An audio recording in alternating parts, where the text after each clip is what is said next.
পিকের কথা শুনে মনে পড়লো ভাই যে সবারই একটা ইমোশন, সবারই একটা ফেভারিট জায়গা হচ্ছে ভাই পিক। আর আরেকটা জিনিস আমি কেমনে ভুলে যাই, আকাশের দিক তাকানোর পরে মনে আইছে এই যে ড্রাগনটা ভাই, এই ড্রাগনে হুটহাট করে একটা আওয়াজ দিত, মানে এত ভাল লাগতো যে আমি বলে বুঝাইতে পারবো না। এই ড্রাগন এরকম উড়ে বেড়াতো, ঠিক আছে ড্রাগন, আর হুটহাট করে একটা আওয়াজ দিত বিরাট জোরে, মানে বিকট আকারে একটা আওয়াজ করতো ড্রাগন, মাঝে মাঝে, সব সময় না। তারপর হচ্ছে এই হচ্ছে ভাই পিক। হাই রে পিক রে, আমার ফেসবুক পেজ তো ভাই বর্তমানে হ্যাক, কিন্তু ভাই আমার ফেসবুক পেজে লাস্ট ভিডিওটাই ছিল হচ্ছে ভাই পিক রে নিয়ে।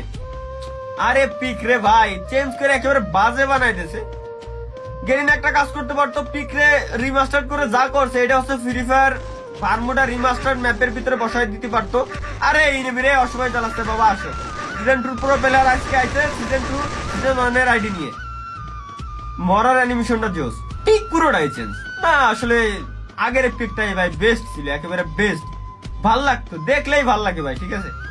বাট পিক রে একেবারে ফালতু বানাই দিয়েছে বর্তমানে। এটা হচ্ছে ভাই সে আমলের গেম যে আমলে all world free fire download ছিল মাত্র 10,000, সেই সময় এরকমই ছিল।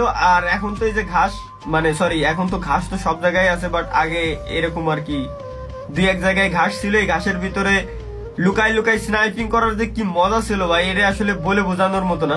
কার 98 এর চিপ লাগায় ধাপা ধাপ ভাই এই জায়গায় ঘাসের ভিতরে শুয়ে, আরে দিন ভাই, আরে দিন, আসলে ভাই ওল্ডই ভাল লাগে, ঠিক আছে।